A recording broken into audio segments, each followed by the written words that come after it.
Good evening, and I'll start off by helping everybody pronounce my name. It's Berta Gonzalez-Harper. As you know, I'm a member of this committee. In fact, I'm a founding member of this committee and several others as well. I've been active in this community for the 21 years that I've lived here, and I've lived in the same modest home in Canyon Country for that amount of time. I'm a strong believer in the importance of community involvement. It's something that was very early on in my life inculcated by my immigrant parents. And I like to think, and I believe, that I kind of maintain a balanced approach to things. I don't come at things with a particular agenda. I listen to the parties involved. I do my own research, because I do find that when you rely on information from a particular source, and that particular source has an agenda, you may not get all of the facts placed before you. I'm a nonpartisan voter, which means I'm inclined to state in the state of California, which means I'm not a Democrat, I'm not a Republican, and I vote based upon the issue or the candidate without regard to their party. I'm also a grassroots candidate, which means that I'm not getting any money from developers or unions or any other special interest. I'm funding my own campaign. So going forward, I think that I'd like to take the balance of my time to answer your questions, because telling you what I've done in the past or my academic achievements and so forth isn't really going to give you an insight into how I feel about the issues that are important to you. So I want you to ask me about the things that are important to you, and I will give you the most honest and thorough answer that I can, given the time allotted. And I also, by the way, have a website, and it is Berta, B-E-R-T-A, the number 4, SantaClarita.com. I have a few flyers on the back table with my contact information. My phone number is on there. It's my home phone number. I answer the phone, and I will answer your questions. Thank you. Again, this is for Sandra Hotel, Sierra Club. What, in your opinion, are the most important environmental issues confronting our community? Well, two of them have already been mentioned quite a bit, so I'll just say that CEMEX, which I am an original task force member of the CEMEX issue, and it's been going on now for, I think, since about 1998, so it's taken quite a long time. I do want to address some comments that were made that were not necessarily factual. The city is not the lead agency on the CEMEX project, so they can't just go out and do it. That particular piece of property is in bankruptcy, and so there's issues with the ownership itself. But even if the city owned it, the lead agency is the state of California. The Department of Toxic Substance Control directs the cleanup, the pace, and everything else. And then there are a lot of other ancillary people that are involved, the water people, and but it's the state that is driving this bus. So it really isn't the city. The city is a partner in what happens simply because they represent all of us, but they're not the driving force. And as an original member of the CAG, which is the Citizens Advisory Group, again, the process is slow. We are very fortunate, as Maria mentioned, that the insurance is picking up the tab. What we want to try to make sure happens is that that property is cleaned up before the insurance runs out. Right now, it's slated to be cleaned up, give or take, 2015. We hope that 2016. We hope that happens, but really we want to make sure that it's the insurance that pays and not the taxpayers.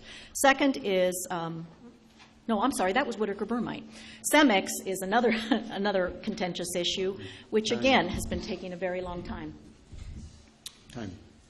Mark Archuleta, Canyon Country. I want to ask a question about the red light camera again and bring up, Maria kind of had the point of view of a bicycle rider, and Mr. Daniels kind of brought up the idea of the city being a public servant. So I would just bring up a couple points.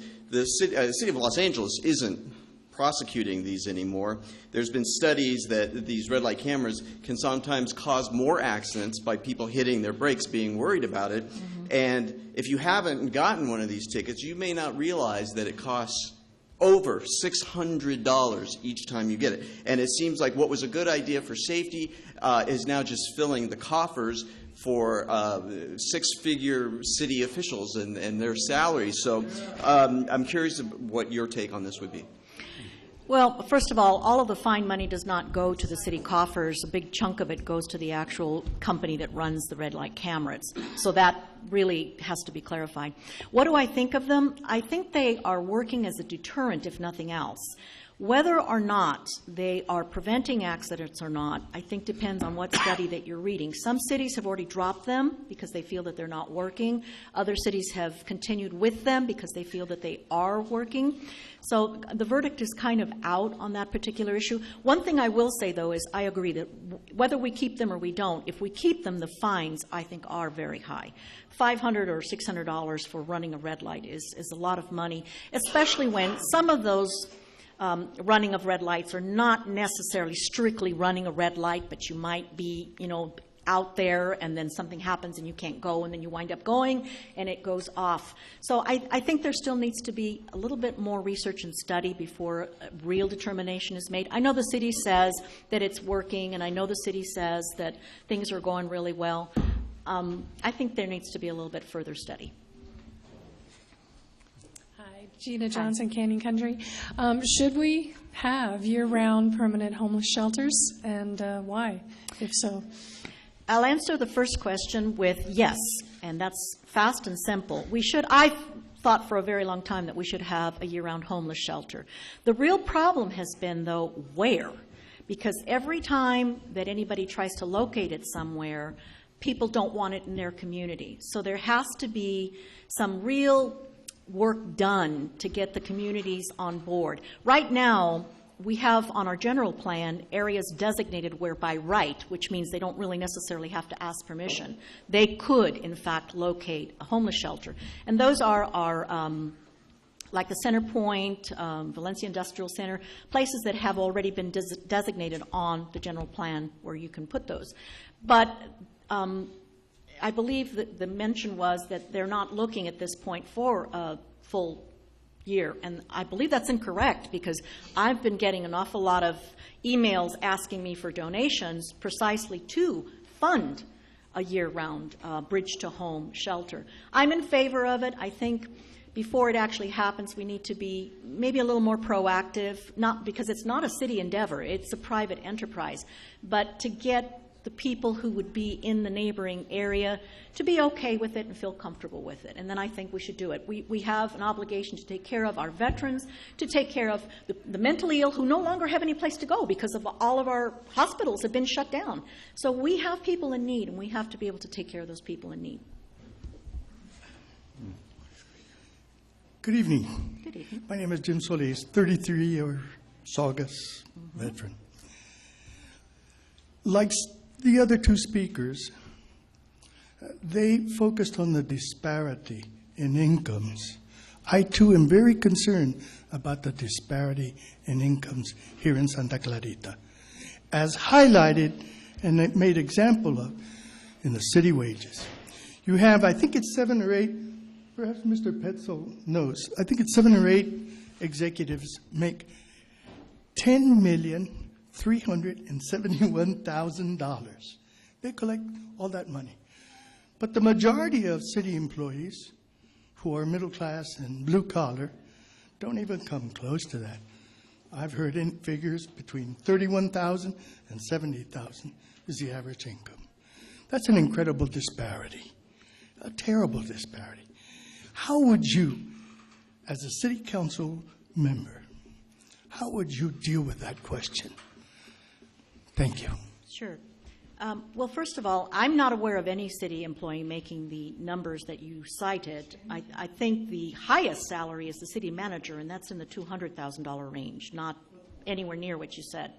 But I don't think that we need to be concerning ourselves with what people make, because they make based upon their education, based upon their job classification, based upon whether or not they've been promoted or not promoted. So I'm not going to interfere on what people are making. What might be a reasonable thing to do is look at all the salaries of city personnel, as somebody else suggested, compared to other cities and compared to private industry, and see if we have some parity with those areas. But as far as one person making $200,000 and somebody else making $30,000, That's up to that person and their ability and their skill level. I don't think that somebody working part-time at the Parkmobile should be making the same thing that the planning manager. So those are things that are skill set related and their abilities to do whatever job. I hope that answers your question. Laurie Rivas, Newhall. The county library system always ran an adult literacy program in Santa Clarita, a program that was staffed by professionally trained volunteers. Do you support that the Santa Clarita Library adult literacy programs were canceled by LSSI? And what education, experience, vision do you hold on which to base your opinion in making future decisions on the library? Thank you, Laurie, and I'm surprised to see you here tonight. I thought you were going to a concert. If the problem is that the adult literacy has been canceled, I would have to ask, why was it canceled? Was it canceled because there was not enough participation? Because it wasn't a dollar issue. I assure you, there's plenty of dollars in our budget for any programs that the library wants to have, and we have far more, I might add, than we did underneath the county. And since nobody's asked me, I'll just volunteer. I'm an original supporter of our having taken our municipal libraries under city ownership. And there's nothing that anybody could say that would convince me that that was not a good move, because I'm here long enough where we had a little tiny postage stamp library in Canyon Country off a dark alley with no parking. We asked and we asked and we asked for a new library, and the county kept telling us no. City came in and said, what do you want?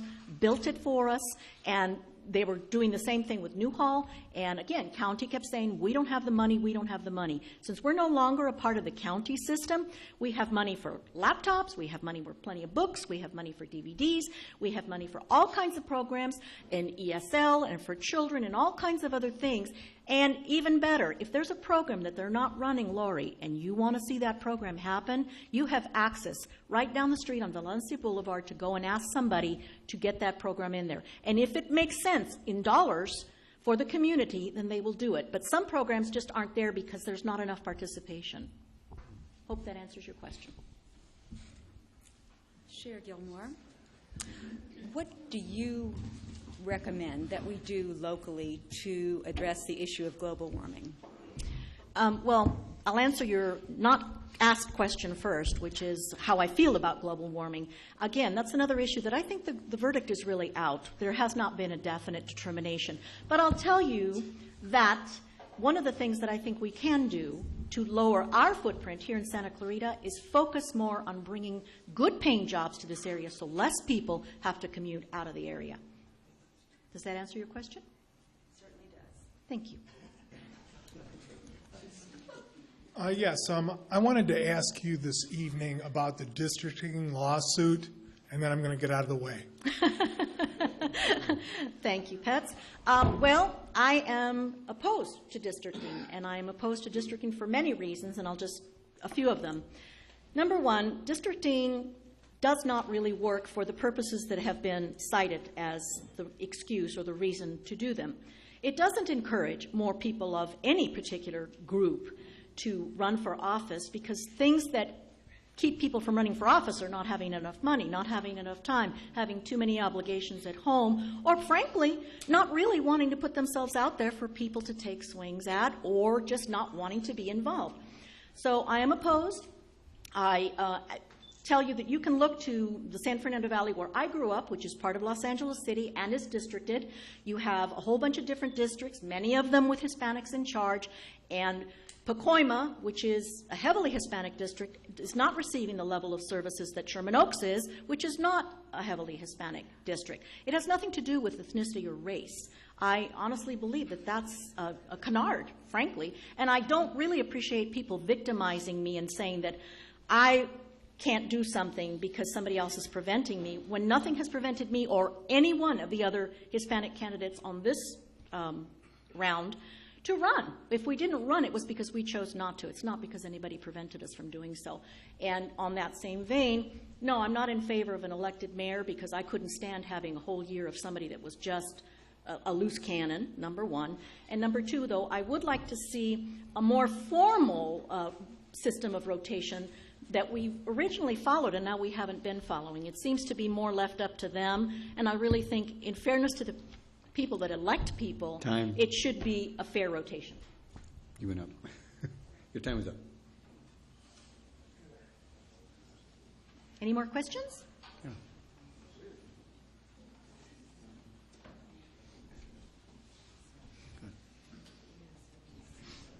Nadine. Nadine Teeter, Canyon Country.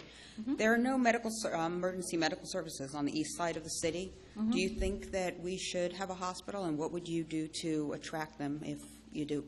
Good question. Thank you.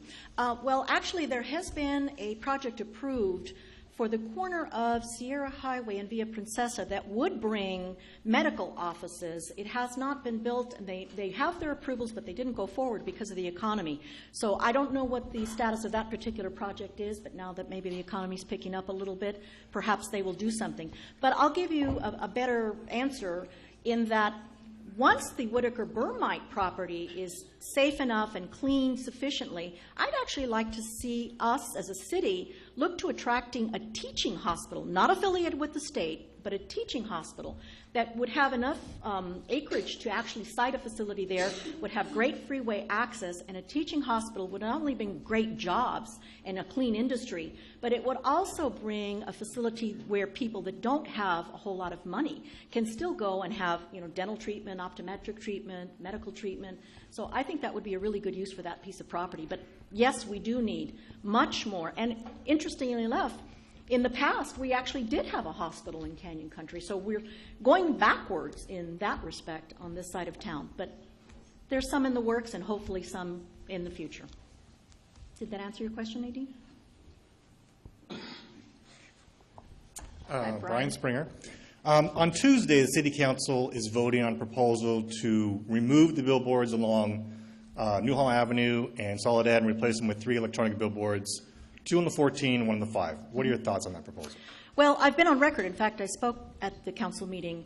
I'm not real crazy about 3 of them. I'd prefer to have 2 if we have to do it. But the unasked question is, would I support the billboards themselves? I potentially would, because many years ago, when we first started as a committee, one of the concerns was all the billboard blight. So I wouldn't mind seeing the billboards gone, but I want to make sure that the billboards that replace those that are gone have some accommodation for small businesses, number one, because they're going to lose that ability. And number 2, I much prefer that we negotiate, and negotiation is a wonderful thing. Instead of having 2 on the 14, having 1 on the 14, 1 on the 5, and getting rid of the one on Norland Road, which is the one that would impact the homes. If they really have to do a third, there are other areas that is city-owned property, the Sunnex property for one, that we could locate another one if it's absolutely necessary that would not impact residences, because I think that's one big issue. The one further down and the one off of the 5, those won't be impacting residents. So I think those, if you have to do a swap, those are the best ones to do. Does that answer your question? Nobody else? Good. Great. Laurie Rivas, Newhall. So just to clarify, you are on the Library Advisory Committee. Yes. The only formal citizen group that's entrusted to offer insight into our library system. But you don't know why the adult literacy program was canceled? I haven't asked, but I'm assuming, again, that there just was not enough participation, Laurie. They don't just cancel programs just to cancel them. If they're being well utilized and people are enjoying them and they have good participation, they're not canceling them. They're expanding them. For instance, the children's, Read to Me programs and things like that, they have tons of those.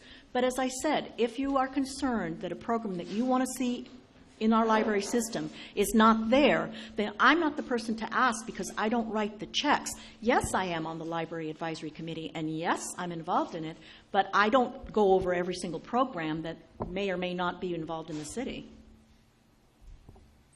Did that answer your question? But you didn't ask me one thing that since I have the time, I'll answer you. I think we have gotten to a point where we probably should have a more formal library commission, and it should be made up of more than just city council members. I think we should have more people on it.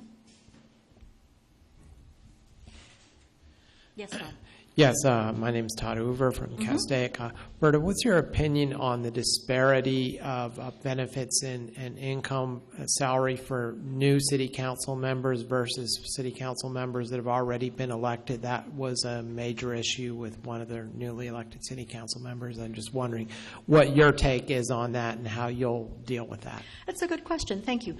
Well, you know, the city made a change before this last election, well before, because they were trying to keep in mind that retirement costs and other benefits were getting out of hand. And they made changes that affected everyone that was hired or became part of the city's staffing after a certain point. Now, the council member who had such a problem with that issue should have done his homework. I mean, I don't accept any position, sign any contract without knowing what I'm signing. So he should have known that that change had been made. But even if he didn't, for whatever reason, the city is not going to go back and change the policy and then have all the other people that were also affected have to do what? Go back and pay everybody else these higher wages? I mean, if you make a change that's to prevent our city from having financial problems like so many other cities, then that has to be respected. If you didn't do your homework, that's not on the city. That's on you. And as far as I'm concerned, the issue was really about getting extra money for not taking insurance that you have elsewhere. So, I mean, if the benefit really is that you're going to get the medical insurance and you don't have to take it, myself personally, I don't think there should be any extra money paid. But if that's the policy, then that's the policy. And if you don't know the policy, that's not on the city. That's on you.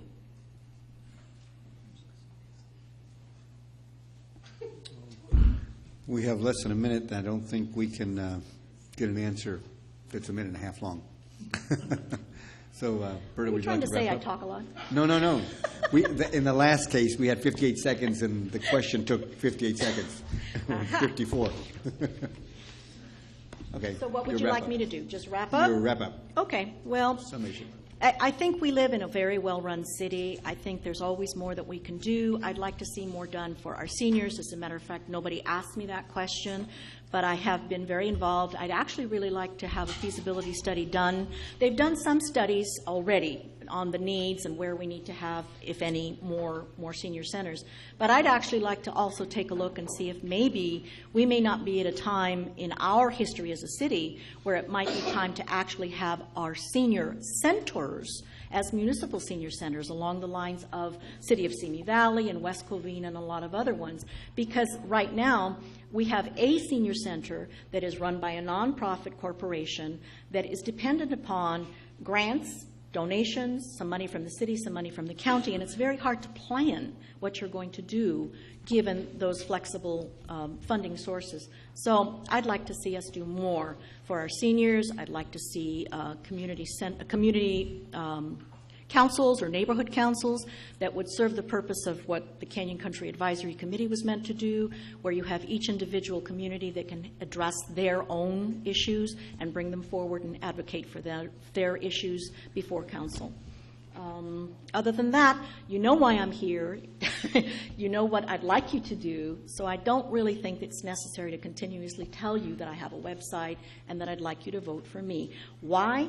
People make up their own minds as to why. I know that I probably don't fall in line with a lot of the other candidates in their views.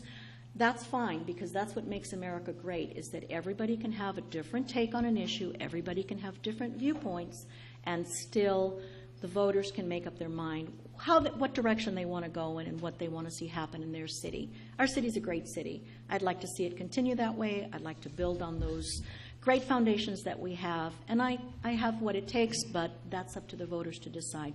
I thank you for your attention. I thank you for coming out. It's great that you all want to be informed voters, and just remember to vote April 8th, whether it's for me or for someone else. Thank you very much.